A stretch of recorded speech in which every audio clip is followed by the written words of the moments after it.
We have our AICC General Secretary in charge of communications and the working committee member, Sir Jairam Ramesh. We have the working president of NPCC. We have the AICC Secretary in charge of Nagaland, Ranajit, the media chairman, Younger, and myself, the Northeast Media Coordinator for the AICC. So, as Sir Jairam Ramesh did the press conference yesterday, and we committed that we will take a complaint ahead with the Deputy CM's comment on the election part of it, and the Election Commission has responded to it. Now today he will be speaking on certain other subjects, and I request Jairam Ramesh sir to open the press conference here. Thank you. Thank you. Good morning, friends. And let me also apologize for the delay which was caused by the heavy traffic in Kohima, and we underestimated the time taken to arrive here. So I apologize once again. Now, very soon we are going to begin the 2024 Lok Sabha election. Nagaland will be part of the first phase of the Lok Sabha election on the 19th of April. And I want to speak to you today on 5 big issues that are going to be part of these elections. These are the 5 issues that I believe make the 2024 election much more important than they would otherwise have been. First, the British ruled India for over 200 years, and they followed a policy of divide and rule. For the last 10 years, we have Mr. Narendra Modi as Prime Minister, who has followed a policy of not just divide and rule, but more importantly, bluff and rule. So we have gone from divide and rule to bluff and rule. Now, why do I say bluff and rule? In 2015, a framework agreement was signed with one group in Nagaland. Mr. Narendra Modi said that is a game changer. We don't know what the details of that framework agreement are. In 2017, another agreement is entered into with another set of groups, and we don't know what the details of that agreement are. In 2023, when the assembly elections were being held, a third set of groups came forward, and he made promises to that group. And every time he made promises, he would say, it's a game changer. It is a permanent settlement to the problems of Nagaland. We don't know the details of 2015, we don't know the details of 2017, we don't know the details of 2023. All we know is different people have been bluffed by the Prime Minister. So the first and most important issue in 2024 for the people of Nagaland and for the people of India is freedom. In 1947, we got freedom from divide and rule. In 2024, we require freedom from bluff and rule.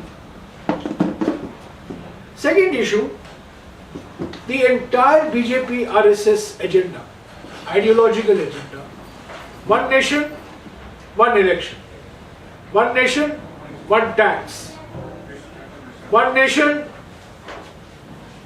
one party, one nation, one leader, one nation, one religion, one nation, one language, one nation, one food.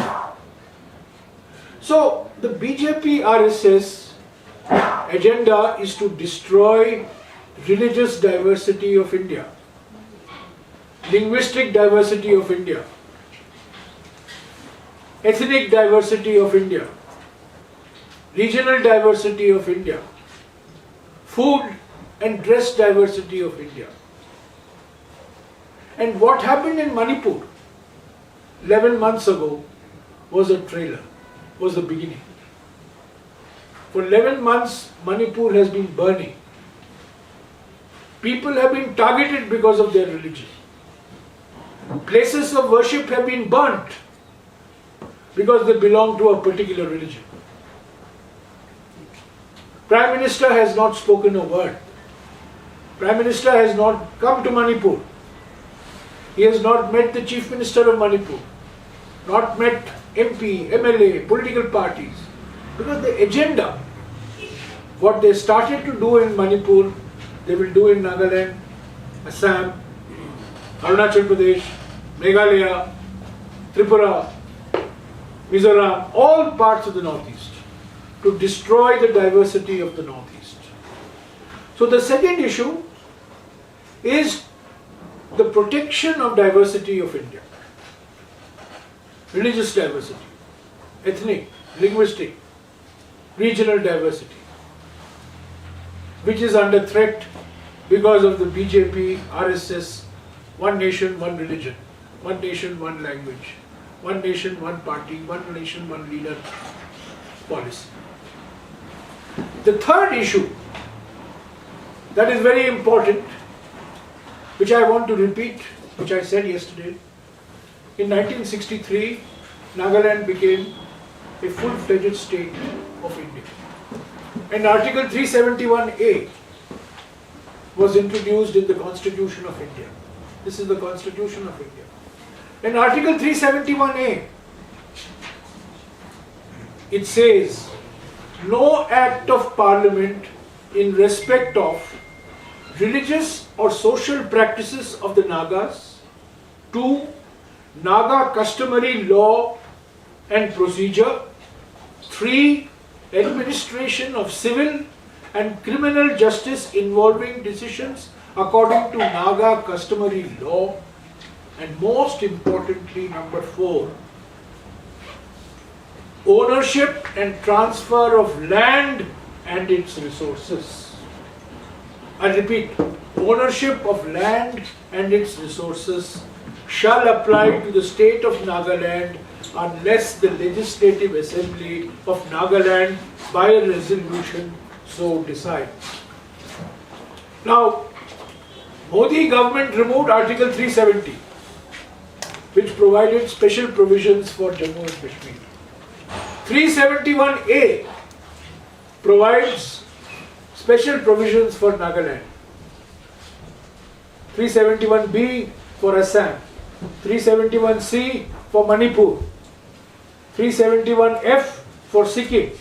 371G for Mizoram.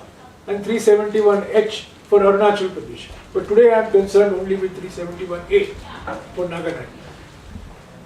So a government that has removed 370 will remove 371A.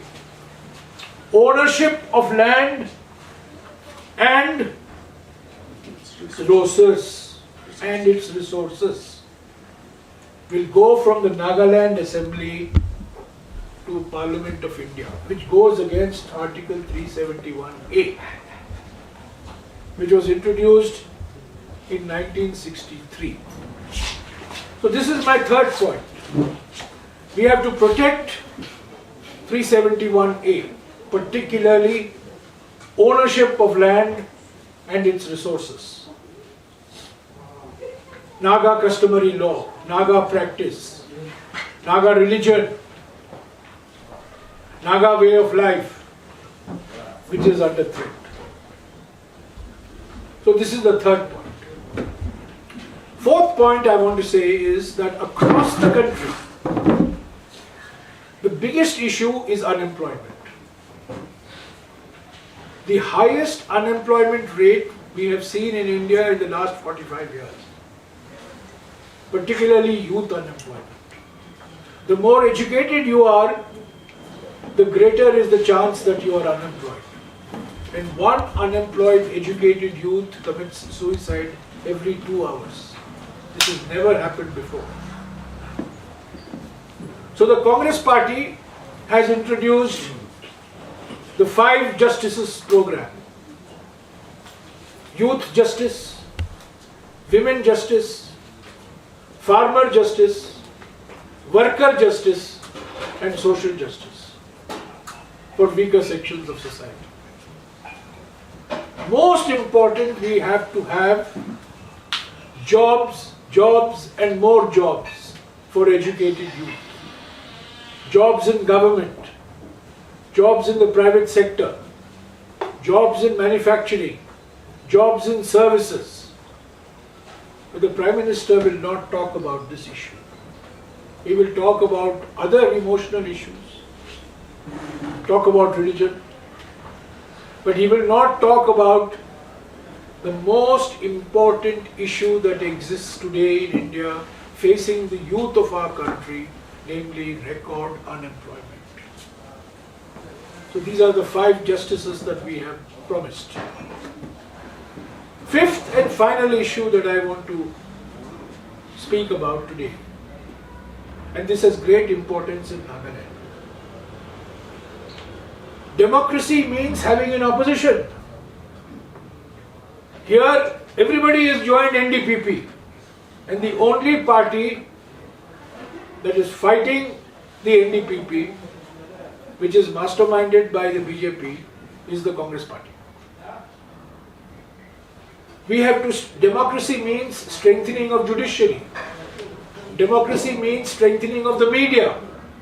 Democracy means strengthening of civil society.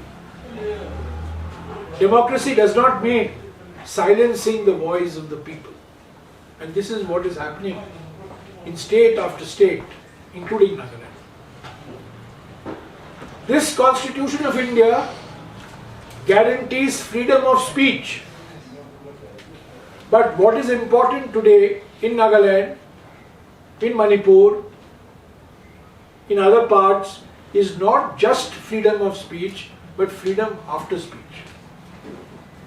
You're free to speak, but what happens to you after you speak? You'll be put in jail, there'll be a case against you, National Security Act will be imposed on you. So my friends, it's not just freedom of speech. Democracy means freedom after speech. And that is under threat. So we need to save democracy. The 2024 election is a save democracy election. It is a save constitutional election, save constitution election. And that is why the Congress party has launched this 5 Justice, 25 Guarantees program. We have launched our manifesto. We are fighting the election. We have a young PCC president, active PCC president, Subhang Marik Jamil. Mr. Rahul Gandhi spent 2.5 days in Nagaland. 250 kilometers we travelled during the Bharat Jodo Nyaya Yatra. Mokokchung, Tuli, Wokha. We spent 2 days and 3 nights. Basically, to send a signal that we care, that we are sensitive to the situation in Nagaland, into the Northeast in general, but in Nagaland in particular. And we believe that 2024, the people of Nagaland will once again place their confidence at the national level in the Congress party and its allies, the India group, and in Nagaland also. Our candidate, Mr. Jamil, Subhang Marik Jamil, will win with a convincing majority to send a signal to Mr. Modi and his allies that enough is enough. Indians want freedom from bluff and rule. Indians want freedom after speech. Indians want jobs. Indians want justice. With these words, I will now take whatever questions that you may have. Mr. Manmohan Singh, Yes, he was elected from Assam yes. and he never visited even the neighboring state Nagaland. So why does the Congress suddenly care about Nagaland? Mr. Dr. Manmohan Singh spent hours talking to his colleagues, spent days, spent months talking to his colleagues about bringing peace and development and harmony back in Nagaland. And what we saw in 2015, the framework agreement that Mr. Modi entered into, was the result of negotiations that had started from the mid-90s, taken forward Narasimha Rao, Deve Gowda, Gujral, Atal Bihari Vajpayee, and then Dr. Manmohan Singh. So, Dr. Manmohan Singh, I know, in all the positions that he has occupied, including the Prime Minister, but before that, of course, he was the Finance Minister, he has always held the Northeast in the highest of regard and esteem. And he never did anything to disturb the social balance of the Northeast. We never had a Manipur type situation when Dr. Manmohan Singh was the Prime Minister. When the Prime Minister refused to go, was unable to go, was unwilling to go to a state of the Indian Union where people are killing each other in the name of religion, in the name of ethnicity, in the name of language, in the name of their way of life. So I am afraid that the comparison is misplaced, because it was Dr. Manmohan Singh as Prime Minister who did his maximum to protect Article 371A, particularly for Nagaland. Since your question relates only to Nagaland, I am talking only of Nagaland. But what he did was equally applicable to other states of the Northeast as well. That somewhere in the mid-90s, the NSC and IM and the Government of India started the dialogue process when Mr. Narasimha Rao was the Prime Minister. It was then taken forward by successive Prime Ministers. There were successive interlocutors at the political level. My late colleague, Mr. Oscar Fernandes, was one of the political interlocutors. Mr. R.S. Pandey was another interlocutor at a different point of time. There were different interlocutors. In 2013, an agreement was being finalized, but there were elections to be held in 2014, and the Prime Minister said this is not the time for creating a new situation. Let the elections be over and then we will take this forward. Elections got over. We did not come back to power. Mr. Narendra Modi became Prime Minister. He took forward whatever had been negotiated. They had a different interlocutor. Mr. Ravi was the interlocutor. And in 2015, the framework agreement was signed with the NSC and IM. We are not in government today. I don't have access to the papers. The Prime Minister, the government of the day, should take the nation into confidence. What was the 2013 agreement if they want to make public? What is the 2015 agreement which they have signed, which they have not made public? They have made public the introductory part but not the details of the agreement. What were the details of the 2017 agreement with a different set of organizations? What was the 2023 agreement with another set of organizations? This time I think the last one, their discussions and negotiations were with the Eastern Nagaland NPO. So there has been a certain continuity. But all I can tell you is, as far as the Congress party is concerned, for us 371A is sacred. We will respect the letter and spirit of 371A. Any modification of 371A which weakens the provisions of 371A, particularly in respect to the ownership of land and resources, is unacceptable to the Congress party. In Nagaland, it is also unacceptable to the Congress party nationally. It is a permanent solution. It's a permanent solution. I think the desire for every person in Nagaland is for permanent peace. A permanent environment in which jobs are created, economic growth takes place, people's aspirations are fulfilled, religious practices are not under threat, Article 371A is not under threat. So I think what we are talking when we use the word final, it's a permanent solution. It's not that we have a solution and then 20 years later again something starts. We had a permanent solution in Assam, the Assam Accord. We had a permanent solution in Punjab, we had the Punjab Accord. Mizoram, in 1986 we had a permanent solution through the Mizo Accord. Tripura, we had a permanent solution through the Tripura Accord. So that is what we mean.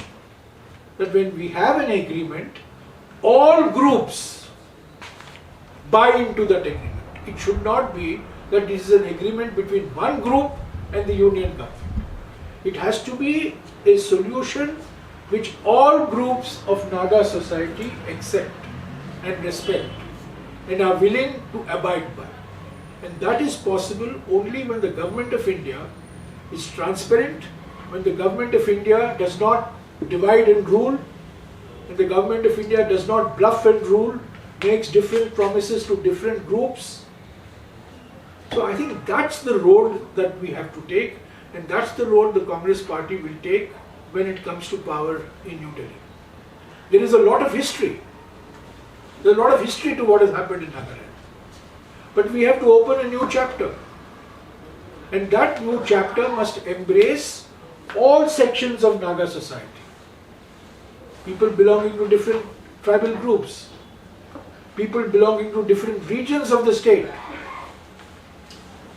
So it has to be an all-inclusive, permanent settlement. Because the priority that the youth in Nagaland want are jobs. When negotiations take place, we do not give ball-by-ball commentary during negotiations. Negotiations have to take place in an environment where there is equal respect, dignity, and total transparency. But the principles of negotiations I can tell. First, it should be all-inclusive. It should encompass all groups of our society, number one. Number two, it should encompass all regions of Nagaland. Number three, it should be done in a participative, consultative manner. It cannot be done like the previous interlocutor did. Take it or leave it. That is not the way to negotiate. And when you negotiate something, you must share it with the people. Till today, we don't know what the details of the 2015 agreement are, and 2015 agreement is a signed agreement. It is signed. 2013 agreement, by the way, was not a official agreement. 2015 agreement is an official agreement signed by the Union of India and the NSC and IM. We know the broad principles, but what are the details? We don't know. 2017, we don't know. 2023, we don't know. But all we know is bluff and rule. In Manipur, they bluffed the Meiteis, they bluffed the Kukis, they bluffed the Nagas, and the situation is what you are seeing in Navni today. So this is exactly what is happening in Nagaland. They bluffed some groups in 2015, they bluffed some groups in 2017, they bluffed some groups in 2023. This bluff and rule, we have to completely eliminate. There are talks going on. There is a continuity in talks. There is a certain continuity in talks. Take Mizoram. The Mizoram talks took almost 20 years. It is more than 70 years. Yeah, but then they were milestone achievements. which were accepted by some groups and not accepted by other groups. So we have to, the Naga society, Naga settlement, the Mizo settlement was accepted by all. In Assam, the settlement, Assam Accord was accepted by all. In Tripura, it was accepted by all. Obviously, in Nagaland, there was an agreement. That agreement led to Nagaland becoming an independent, full-fledged state of India. Then Article 371A came onto the constitution. From 1963 onwards, for about 25-30 years, there was relative peace and quiet and tranquility. But then again dissatisfaction came. So we have to see, why is dissatisfaction coming? Dissatisfaction is coming, in my view, one, because of lack of jobs, because of unemployment of youth. And number two, dissatisfaction is coming because people are worried that their religion is under threat, their culture is under threat, their language is under threat, their way of life is under threat. So that is what we have to give confidence to people to. I think you are asking me, you are putting a thing on myself, will you restart? No. Of course we have to talk. Democracy means talking, democracy means negotiating, democracy means compromising. And I don't think that the Congress party has ever said that we will not talk or we will not negotiate or we will not try to compromise and ensure that everybody buys into the system. Everybody has to buy into this. It was Nehru's government, when he was Prime Minister, Nagaland became a full-fledged state of the Indian Union. There were many people in Assam, in other parts of the northeast, who had a different point of view. But Nagaland was created as an independent state of the Indian Union in 1963. And Article 371A, which is the first of the special provisions under Article 371. And you know Article 371A, I am sure you have seen it. It's one of the longest articles in our constitution. It runs into 3.5 pages. It's as detailed special provision as possible, including talking about control over land, ownership of land and resources. Congress governments have been in power in Nagaland. Elections have been held in Nagaland. Governments have come, governments have gone. The current Chief Minister of Nagaland was Home Minister in a Congress regime. So the Congress party has been part of the political system of Nagaland for decades. And it is not as if development has not happened, but the aspirations of the people have grown astronomically. And we have to respond to those changing aspirations. The population has become younger, the population has become much more connected, much more educated. So we need to respond to that.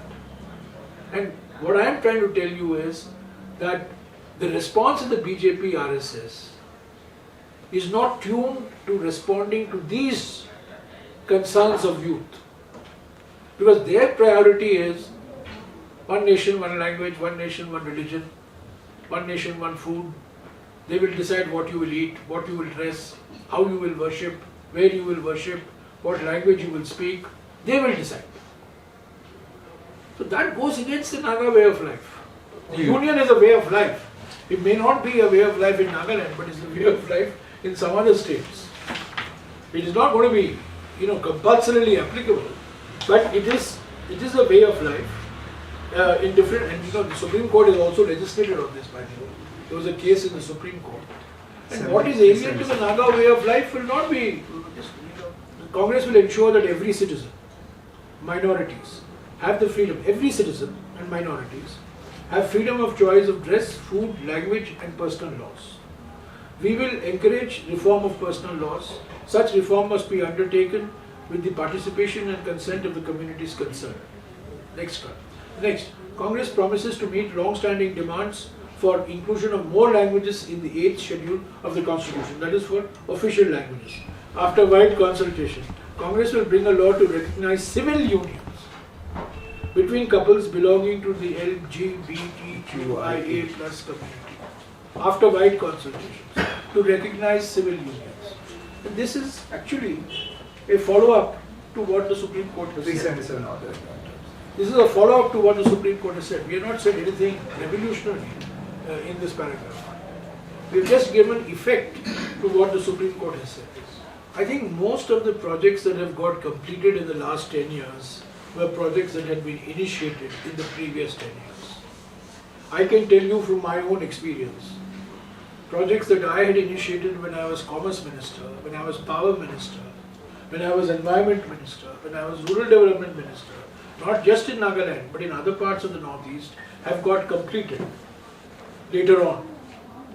And of course, the Prime Minister, the current Prime Minister has no rival in the world for claiming credit for works done by somebody else. Works have been completed. I know, for example, long bridges have been completed. They were started many years ago. It takes years to complete bridges. It takes years to lay a railway line. One Prime Minister will begin the process of laying a railway line. Some other Prime Minister will be there when the railway line is completed.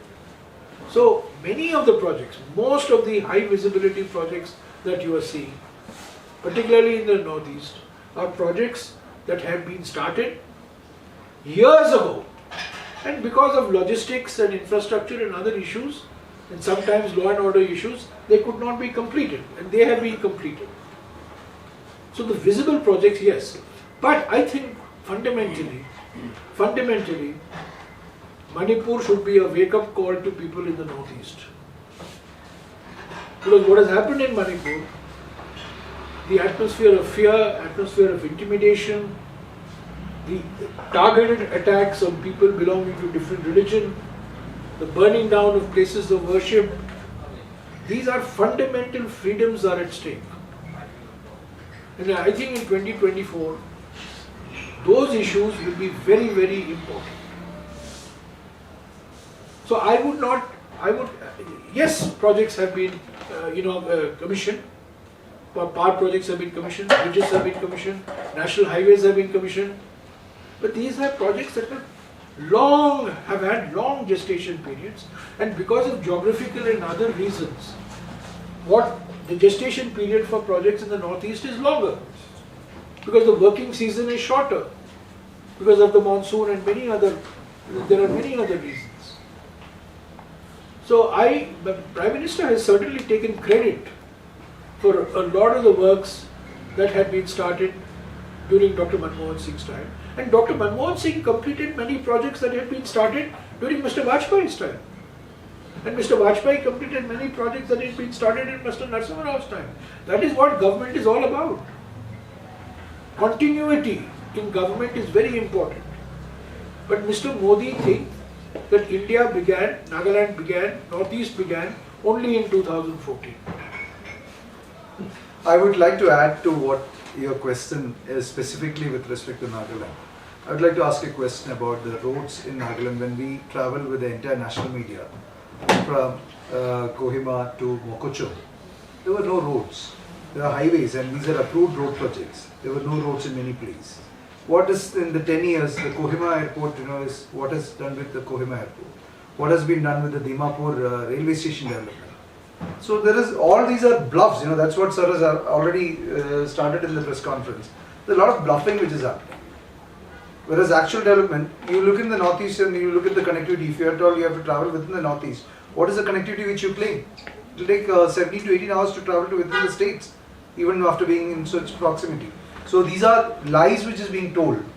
As said, the continuity of projects, but tell us a few projects which they have initiated and completed within this last 10 years time. The Sikkim airport, which is there. There are no flights which are being landed there. You have an airport to show it as an airport, but there are no flights which are being landed there. So similarly, the development story is a bluff made to the people, because when you actually look into it, the actual developments are not taking place in many places. Do you have a hospital here? You have to go to Guwahati or you have to go to Delhi. Where is the development in the last 10 years time? Does it take more than 10 years to build a hospital? So these are things which we would like to say about it. So this is the Congress Party's commitment to India and as well as to the state of Nagaland. The five justice. Five justice. Yeah. Women justice, youth justice, farmer justice, worker justice and social justice.